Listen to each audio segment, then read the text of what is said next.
அனைத்திந்திய காவல்துறை விளையாட்டுப் போட்டிகளில் முதல் முறையாக தங்கம் வென்று சாதனை படைத்த தமிழக வீரருக்கு சென்னை சென்ட்ரல் ரயில் நிலையத்தில் உற்சாக வரவேற்பு அளிக்கப்பட்டது.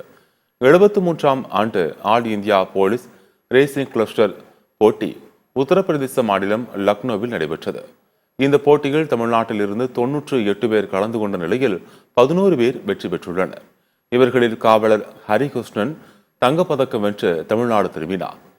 ரயில் நிலை மூலம் சென்னை வந்து சேர்ந்த அவரை சென்ட்ரல் ரயில் நிலையத்தில் குடும்பத்தினர், நண்பர்கள் உற்சாகமாக வரவேற்றனர். அவன் லக்னோ யூபியில் லக்னோன்ற இடத்துக்கு போனோம். 73வது ஆல் இண்டியா போலீஸ் மீட்டுக்கு போனோம். ரெஸ்லிங் கிளஸ்டர் அதில் பாக்ஸிங்கில் நான் கோல்டு மெடல் வாங்கியிருக்கேன். நான் இதுக்கு இந்த மெடலுக்கு இது வரைக்கும் 7 வருஷமாக கஷ்டப்பட்டு இருந்தேன். இது வரைக்கும் எப்போ போனாலும் குவார்டர் ஃபைனல் லாஸ் பண்ணிருவேன். ஃபர்ஸ்ட் டைமாக நான் மெடல் எடுத்தேன், கோல்டு மெடல். அதான் சொல்லுவேன், hard work never failed. That's all.